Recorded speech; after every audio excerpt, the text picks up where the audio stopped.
안녕하세요. 법무부인 덧셈의 대표 변호사 김광삼 변호사입니다. 형사사건은요, 신속한 대응이 관건입니다. 형사사건에 연루되었다고 한다면 형사 전문 변호사와 즉시 상담을 해서 대응 방안을 마련하는 것이 중요합니다. 신속한 법률 조력을 통해서 무혐의 또는 무죄 가능성을 높이고요, 유죄 시에도 형량을 최소화해서 집행유예 가능성, 벌금 가능성 또는 선고의 가능성을 높일 수 있습니다. 형사사건은 작은 실수 하나가 큰 결과를 이루어질 수 있습니다. 전문가의 조력을 받아서 올바른 방향으로 해결을 해야 한다는 거죠. 오늘은 법무부인 덧셈이 성공한 승소 사례 몇 가지에 대해서 말씀을 드리겠습니다. 이번에 소개해드릴 승소 사례는요, 사기를 고소를 했는데 경찰에서 불송치 결정을 한 거예요. 그래서 저희가 이걸 이의 신청해서 결국 검찰에서 기소한 사례입니다. 결국 이의 신청이 성공한 사례죠. 이 내용은 투자금 목적으로 3억 상당을 편취한 사례입니다. 그런데 사기를 고소하면 사실 입증하기가 쉽지는 않아요. 그래서 피의자는, 피고소인은 뭐라고 했냐면, 내가 투자 목적으로 받아서 정당히 사용을 했다. 그런데 공공기관의 인허가 같은 거 하려고 했는데 이것이 안 돼가지고 결과적으로 사업이 망해서 못 갚은 것이지 내가 처음부터 속인 것은 아니다, 이렇게 주장을 해가지고 경찰에서 이게 받아들여진 거예요. 그 경찰 단계에서 결국은 혐의 없으면 불송치 결정을 했죠. 그런데 저희가 의뢰인하고 상담을 하고 조사를 해보니까 일단 이 돈이 사업의 일부가 쓰여지지 않았다는 것이 밝혀졌고, 그 다음에 돈 받을 당시에 그 사업이 정상적으로 진행될 수 없는 그러한 징후들이 굉장히 많았어요. 그래서 이 피의자, 피고소인이 사업이 잘 진행되지 않을 것이라는 걸 알고 있음에도 이 돈을 받아갔다는 것을 저희가 이제 입증을 한 거죠. 그래서 결과적으로 경찰에 이제 결정을 뒤집고 이제 검찰에 기소가 돼서 재판을 받고, 이 사람이 재판 과정에서 이제 무죄를 주장했어. 근데 결과적으로 유죄가 인정이 돼서 법정 구속이 되었습니다. 이번에 어떤 승소 사례는요, 어머니가 굉장히 아파요. 그래서 굉장히 나이도 드시고 치료 증상도 있고 편마비 증상이 있습니다. 그래서 그 과정에서 자기 자녀에게 증여계약서를 작성해서 부동산을 넘겨주는 거예요. 그 사실을 다른 형제들이 아는 거예요. 그래서 어머니의 어떤 정신 상태가, 의사 능력, 이렇게 판단 능력이 잘 안 되는데 어머니를 꼬드겨서 해줬다고 해서 증여계약서가 이제 위조되었다.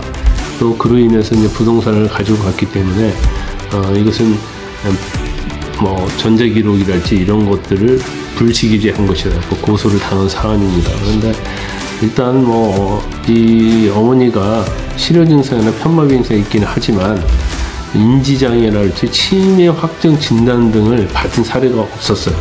그렇기 때문에 어머니가 아무리 아프긴 해도 진정 의사에 의해서 증여계약서를 작성한 다음에 소유권 이전 등기를 해준 것이다 하면서 그 어머니의 어떤 치료기관의 진료 조회랄지 또 어머니를 요양 보호를 했던 요양보호사 이런 증언들을 저희가 취합을 해서 결과적으로 어머니가 자의에 의해서 증여를 해준 것이다, 이걸 저희가 입증을 해서 결국 경찰 단계에서 이제 불송치 결정을 받았는데요. 사실 이런 사례가 굉장히 많습니다. 근데 실제적으로 어머니가 판단 능력이 없고 치매기가 있는데 이걸 있었다는 것을 입증을 하면 사실 징역 이런 것들이 다 무효가 되고 또 그에 관여했던 사람은 다 처벌을 받을 수도 있어요. 그런데 그렇게 받을 수 있는 경우가 많지는 않습니다. 왜냐면 어머니가 거의 의사결정 능력이 없을 정도로 사무변별 능력이 없을 정도의 어떤 수준에 이르러야지 사실 징역이나 이런 것들이 다 무효가 될 수 있거든요. 근데 징역이나 시점에 있어서 예를 들어서 이제 병원에서 뭔가 치매를 진단을 받았는데 초기가 아니고 상당히 진행돼서 의사결정 능력이 없었다는 것이 나오면 사실은 이 증여계약 자체는 이제 무효가 될 수 있어요. 그래서 여러 가지 경우 수가 많습니다. 이런 경우. 근데 이런 사건들이 굉장히 많거든요. 그래서 초기 단계부터 상담을 해서 하면 어떻게 하면 이 증여계약을 무효할 수 있는지 아니면 유효할 수 있는지 이런 것들을 이제 저희가 판단을 해드립니다. 이번 승소 사례는요, 음주전과 3진의 면허 취소 수준의 혈중 알코올 농도였는데 집행유예를 받은 사람입니다. 거의 집행유예가 나오지 않죠. 다 실형 선고가 나옵니다. 이 사안은요, 대기업 회사원이 음주운전으로 이전에 벌금형 전과가 있고 또 이전에 징역 8월에 집행유예 2년을 받았습니다. 그런데 얼마 되지 않아서 혈중 알코올 농도가 0.2%, 엄청나게 높죠. 한 300m 운전한 사안인데 이런 경우 거의 대부분이 실형 선고를 합니다. 그런데 저희가 이제 1심부터 선임을 했는데 1심에서는 징역 1년 3개월이 선고됐는데 법정 구속은 되지 않았어요. 그런데 이제 항소심까지 우리를 믿고 선임을 해서 항소심에서 1년 3개월에 3년 집행 선고를 받은 사람입니다.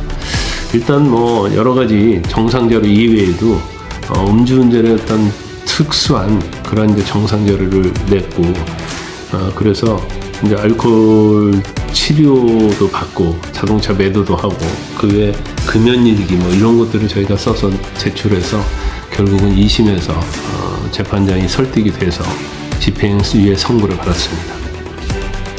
이번에 소개해드릴 영상은 전에 사귀던 여자친구를 우연히 만납니다. 그래서 자신의 집으로 데려가서 이제 술을 먹다가 성관계를 하고 술에 취해서 자고 있는데 이 전 연인이죠. 이 사람이 갑자기 옷을 다 벗고 뛰쳐나갑니다. 그래서 강간죄로 나를 강간하려고 했다. 근데 소리를 질러요. 그러니까 경찰이 와서 이 남자를 체포합니다. 근데 이 남자가 이제 저희 의뢰인이에요. 저희를 이제 선임을 했어요. 그런데 일반적으로 성관계 하다가 여자가 나체로 뛰쳐나가는 사건은 무죄를 받을 수가 없어요. 거의 대부분. 왜냐하면 여자가 사실은 강간당하기 모면하기 위해서 나체로 뛰어나간 거기 때문에 일반 사람은 그걸 상상할 수 없거든요. 그러면 강간당한 위기를 모면하기 위해서 자기가 옷 입고 이런 거 생각할 틈도 없었고 그럴 경황도 없었기 때문에 뛰쳐나간 것이다. 그래서 대부분이 유죄 선고가 나옵니다. 이런 사건도 상당히 많아요. 저희가 상당히 여러 번 했었는데 그런데 이번 사건은 저희가 이제 무죄를 받았는데 일단 뭐 사안은 그렇죠. 같이 연락돼 갖고 남자 집에서 술을 마십니다. 그리고 성관계를 했어요. 항상 남자는 술이 너무 많이 취해서 잠이 들었어요. 근데 여자는 성관계 하고 나서 있다가 바로 뛰쳐나갑니다. 그러면서 아파트 관리실 가서 살려달라고 저를 강간했다고 얘기를 해요. 그래서 DNA 검사들 다 해보니까 여자의 어떤 질에서도 남자 DNA가 나옵니다. 그리고 여자 팬티 같은 것도 찢어져 있어요. 그러면 이건 뭐 명백히 강간죄가 인정될 가능성이 크겠죠. 그래서 결과적으로 이 남자는 기소가 되었고 기소가 된 다음에 다른 변호사 선임했다가 이제 저를 찾아온 거예요. 그래서 저희가 이제 선임해서 했는데 제가 경찰과 검찰이 유죄의 증거를 제출한 사진을 딱 보니까 여자는 뭐라고 주장했냐면 자기가 화장실을 가는데 끌고 나와서 바지를 벗기고 끌고 가서 강간했다 이렇게 주장을 했거든요. 그런데 그 경찰이 찍은 사진, 현장 사진을 보니까 바지가 이렇게 딱 잘 접혀서 개어 있는 거예요. 정리가 되어 있는 거예요. 그 위에 이제 담배가 있는 거예요. 그래서 이건 바지를 강제로 벗겨서 던지고 팬티를 쳤는데 그 바지가 이렇게 가지런히 정리될 수는 없잖아요. 그 부분 하나. 그 다음에 여자 팬티와 여자의 브래지에서 남자의 DNA가 나왔는데 이것이 유죄 증거로서 검찰이 제출한 거거든요. 근데 제가 그때 분석을 해보니까 성관계를 끝나자마자 강간을 하려고 해서 도망 나왔다고 한다면 남자 브래지어나 여자 브래지어나 팬티에 DNA가 무슨 남자의 DNA가 거기에 있을 이유가 없잖아요. 그러면 결국 이 여자는 성관계에 옷을 입었다가 다시 벗고 도망 나왔다는 얘기밖에 되지 않습니다. 그래서 이런 이제 과학적인 증거, 이거 말고도 뭐 담배와 관련된 부분, DNA와 관련된 부분은 저희가 그때 주장을 해서 결과적으로 무죄를 받은 사안입니다. 만약 이때 무죄를 안 받았으면 아마 이 남자는 적어도 징역 3년 이상을 교도소에서 살아야 했을 겁니다. 이번에 소개드릴 저희 승소 사례는 이제 보이스피싱과 관련된 부분이에요. 근데 이제 보이스피싱과 관련이 돼 있으면 대부분이 무혐의 불송치 결정 받기가 상당히 어렵습니다. 그런데 이번에 저희가 이제 받은 사례인데 이 내용은 인터넷 검색을 통해서 대부업체와 상담을 해요. 대부업체와 상담을 하니까 거기에서 대출을 해주려고 하면 달러 거래 실적이 있어야 한다고 그래요. 그래서 자기들이 돈을 보내줄 테니까 그 달러로 환전한 다음에 이걸 전달해 달라고 하는 거예요. 그래서 결국 한 3천만 원 정도 받았고 그 돈으로 달러로 환전해서 대부업체 직원에게 건네줍니다. 근데 사실 이 3천만 원 자체는 보이스 피싱 범이 그 돈을 지금 저희 의뢰인한테 입금을 시킨 거예요. 근데 결과적으로 보이스 피싱에 가담하게 된 거죠. 그래서 2번 정도 했습니다. 그런데 2번 정도 했기 때문에 경찰에서는 이건 믿을 수 없다, 알고 한 것이다 해가지고 검찰에 기소 의견을 송치를 했어요.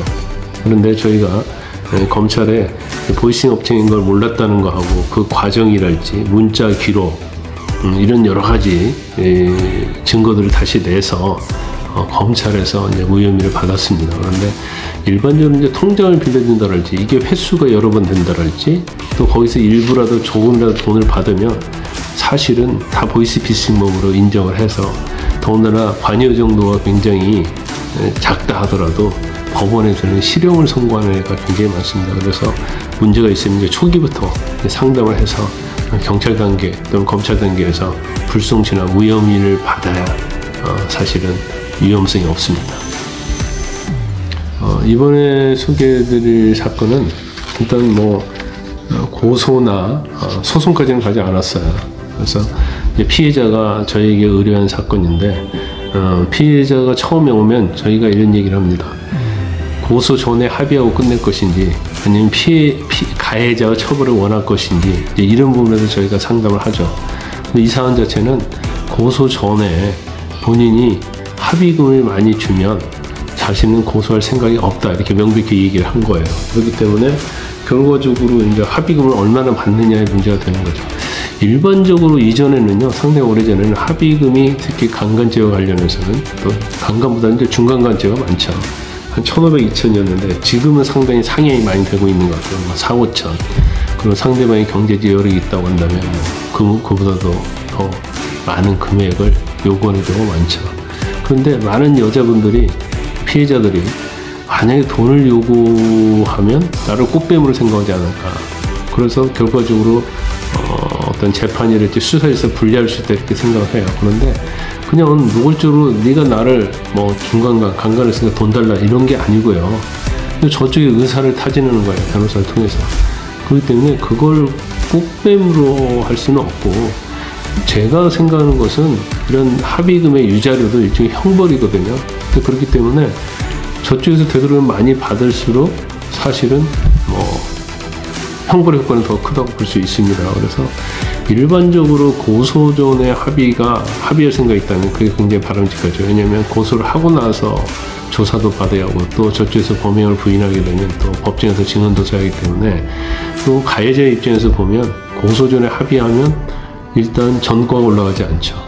그리고 고소 이후 고소를 하게 되면 수사받아야 하고 재판받아야 하고 정신 스트레스가 엄청나기 때문에 가해자 측에서도 대부분이 고소 전 합의를 선호를 합니다. 근데 결과적으로 이제 합의 금액이 굉장히 중요한데 합의 금액을 노골적으로 요구할 수는 없고 자연스러운 상태에서 상대방이 지불할 수 있는 가장 큰 금액을 사실 이제 피해자 입장에서는 받고 싶은 거 아니겠어요. 근데 이런 것들은 굉장히 상호에 대한 심리적인 측면이랄지 그 다음에 합의 이후에는 경험적인 측면 이런 것들이 있어야지 피해자가 원하는 금액 이상의 합의 금액을 받을 수 있어요.